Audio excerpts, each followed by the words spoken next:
Item చూద్దాం sir. అటు YS వారింట ఆస్తి పంచాయతీ అయితే మధ్యకాలంలో సోషల్ మీడియా వ్యాప్తంగా కూడా విపరీతంగా ట్రోల్ అవుతోంది. అసలు జగన్ షర్మిల ఆస్తుల వివాదంపై విజయమ్మ ఒక కీలకమైన ప్రకటన చేశారు. 2009లో వైఎస్ మరణం వరకు ఉన్న ఆస్తులన్నీ కూడా కుటుంబ ఆస్తులే అని ఒక లేఖ రాశారు విజయమ్మ. ఆస్తుల పంపకం ఎప్పుడూ జరగలేదని, అన్ని ఆస్తులను నలుగురు మనుషులకు సమానంగా పంచాలన్నది వైఎస్ఆర్ అసలు ఉద్దేశమని అన్నారు. దీనికి సంబంధించి ఒక నోటరీని కూడా రిలీజ్ చేశారు. గుట్టుగా ఉన్న ఇంటి పంచాయతీని విజయమ్మ మళ్ళీ ఎందుకు బయటపెట్టారు? నోటరీ చేసి మరీ రిలీజ్ చేయాల్సిన అవసరం ఏంటి? అసలు షర్మిలకు జగన్కు మధ్య విజయమ్మ నలిగిపోతున్నారా? ఇప్పుడు ఈ ప్రశ్నలు అయితే వస్తున్నాయి సార్. సో దీనికి సంబంధించి ఏమంటారు?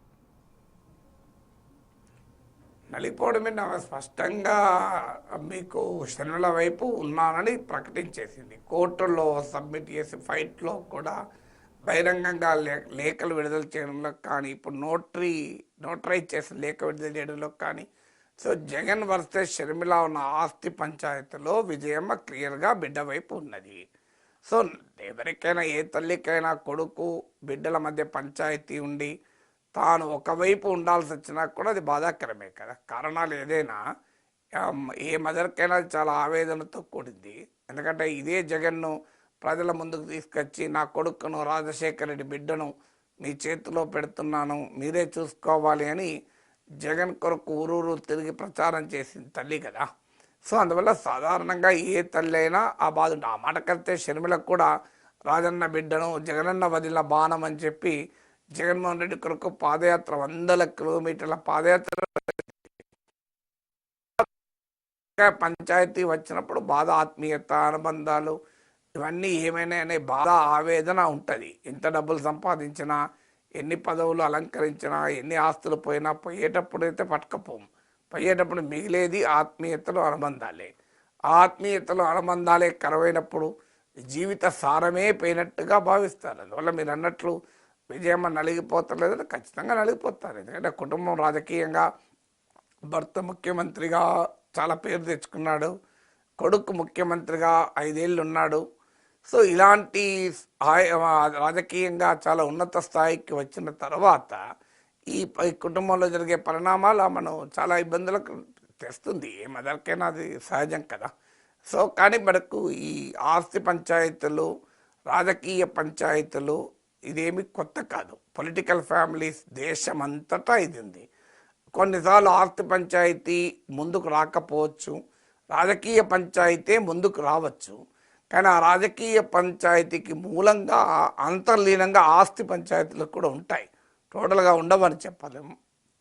కానీ ఇక్కడ ఆ రాజకీయ పంచాయతీ కన్నా ఆస్తి పంచాయతీ ముందుంది. షర్మిల తనకు పదవి కావాలని అదంతా ఆ ఘట్టం అయిపోయి ఉంటుంది.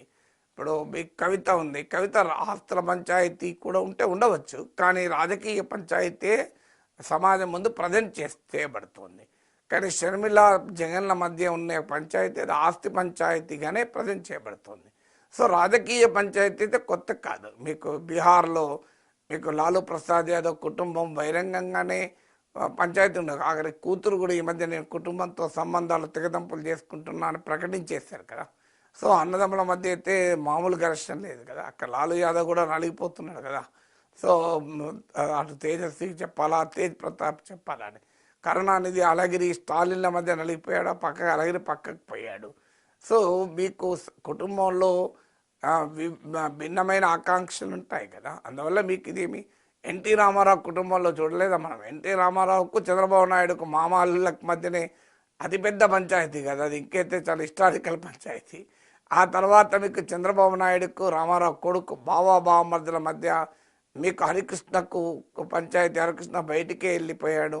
తర్వాత ఇద్దరు అల్లుళ్ళ మధ్య దగ్గుపాటికి చంద్రబాబు నాయుడుకు మధ్య ఘర్షణ ఇప్పటికీ. పురంధేశ్వరి తన తండ్రి పెట్టిన తెలుగుదేశంలో లేదు కదా, కాంగ్రెస్లో ఉండే, తర్వాత బీజేపీలో చేరింది. మధ్యలో వైఎస్ఆర్ కాంగ్రెస్లో కూడా దగ్గుపాటి కుటుంబం వెళ్ళింది కదా.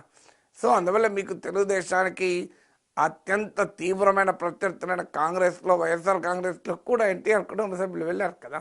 నేను ఇంకా లక్ష్మీభారత్ గురించి, హరికృష్ణ వీళ్ళంతా బయటికి వెళ్ళారు కదా. సో అందువల్ల ఇవన్నీ మీకు రాజకీయ కుటుంబాల్లో పెద్ద పెద్ద పొలిటికల్ ఫ్యామిలీస్ కదా, బిజినెస్ ఫ్యామిలీలో కూడా చూస్తుంటాం మనం. ముఖేష్ అంబానీ, అనిల్ అంబానీల మధ్య పంచాయతీ కావచ్చు, చాలా పెద్ద పెద్ద బిజినెస్ ఫ్యామిలీలో కూడా ఉంటుంది. సో అందువల్ల రాజకీయాలు వ్యాపారము రెండూ ఏకమైనప్పుడు ఇక పంచాయతీ మామూలుగా ఉంటుందా? చేయాల్సి వచ్చింది. విజయమ్మ వెనకుండి ఎవరైనా కథను నడిపిస్తున్నారా? నోటరీ చేసి మరి రిలీజ్ చేయాల్సిన అవసరం ఏంటి? అసలు జగన్ కూడా ఇంతవరకు కూడా ఎక్కడా స్పందించిన దాఖలాలు అయితే కనిపించట్లేదు అంటే ఎన్నో క్వశ్చన్స్ వస్తున్నాయి సార్. జగన్ స్పందించకపోవచ్చు కానీ జగన్ మీడియా స్పందిస్తున్నారు ఆల్రెడీ. మీకైతే షర్మిల పైన గట్టిగానే స్పందిస్తున్నారు. విజయమ్మ విషయంలో అంత గట్టిగా స్పందించాలంటే సెన్సిటివిటీ ఉంటుంది కదా. సో అందువల్ల జగన్ అయితే వ్యూహాత్మకంగా జగన్ కానీ భారతి గారు కానీ ఎక్కడా స్పందించడం లేదు. సో మీకు రాజకీయ కుటుంబాల్లో అంత తొందరగా స్పందించరు కదా. ఎన్టీఆర్ కుటుంబంలో అంత ఇష్యూస్ అయినా కూడా మీకు బహిరంగంగా అందరూ స్పందించలేదు మీరు గమనిస్తే. అందువల్ల ఈ ప్రాబ్లం మీకు అనివార్యంగా ఉంటుంది. పొలిటికల్గా వచ్చే గొడవలు, ఆస్తుల గొడవలలో మీకు ఎవరో వెనకాల ఉండి నడిపిస్తారా అంటే విజయం అంత అమాయకురాలు కాదు కదా. రాజశేఖర రెడ్డి భార్యగా రాజకీయ అనుభవం ఉంది, జగన్మోహన్ రెడ్డి తల్లిగా రాజకీయ అనుభవము. సో అందువల్ల విజయమ్మకి ఏ అనుభవము లేక పూర్తి అమాయకురాలు అనుకుంటే పొరపాటు. సో విజయమ్మను షర్మిలను ఎవరో వెనకాలండి నడిపిస్తారన్నది వైసీపీ వాదన. ఎందుకంటే వాళ్ళు ఎస్టాబ్లిష్ చేయాలనుకునే నరేటివ్ ఏంటంటే దీని వెనకాల చంద్రబాబు నాయుడే ఉన్నాడు అని. ఎందుకంటే ఇది మా తల్లి చెల్లి ఇష్యూ కాదు, నాకు మా తల్లి చెల్లికి కాదు పంచాయతీ, నాకు చంద్రబాబు నాయుడుకి పంచాయతీ. చంద్రబాబు నాయుడు వీళ్ళని ఉపయోగించుకుంటున్న నా మీద, నా దురదృష్టవశాత్తు నా తల్లి చెల్లి అలా ఉపయోగపడుతున్నారు అని ఒక రకంగా తల్లి చెల్లితో పోరాటం అంటే రాజకీయంగా నష్టం కనుక అది చంద్రబాబు నాయుడుతో పోరాటంగా వైసీపీ దాన్ని ప్రజెంట్ చేస్తుంది. కానీ షర్మిల కావచ్చు, విజయమ్మ కావచ్చు, వాళ్ళ వెనకాల ఎవరో ఉండి కీ ఇస్తే నడిచేంత వాళ్ళు కారు. వాళ్ళు సొంతగా నిర్ణయాలు తీసుకోగలుగుతారు, సొంతగా చేయగలుగుతారు కదా. అయితే ఆ ఒకసారి issue Jagan versus Vijayamma, Jagan versus Sharmila అయినాక సో తెలుగుదేశానికి పండుగ కాదా అది, ప్రత్యర్థులు ఉపయోగించుకుంటారు. ఇప్పుడు చంద్రబాబు నాయుడు ఎన్టీ రామారావుల మధ్య ఘర్షణను వైసీపీ ఉపయోగించుకోలేదు. ఇప్పటికీ కూడా ఆ ఎన్టీ రామారావు అప్పుడు చంద్రబాబు నాయుడు విమర్శిస్తూ చేసినటువంటి వీడియోల్ని ఇప్పటికీ కూడా మీకు సాక్షి మీడియాలో ప్రసారం చేయరా? వైసీపీ సోషల్ మీడియాలో సర్క్యులేట్ చేయరా? అంటే తమ ప్రత్యర్థి కుటుంబంలో పంచాయతీలు జరిగినప్పుడు ఖచ్చితంగా ప్రత్యర్థులు వాడుకుంటారు. కానీ మూలము ప్రత్యర్థుల వల్ల అన్నీ అనుకోను. ఇలా పరిణామాలకు సంబంధించినప్పుడు ప్రత్యర్థులు వాడుతుంటారు దాన్ని. సరే ఇప్పుడు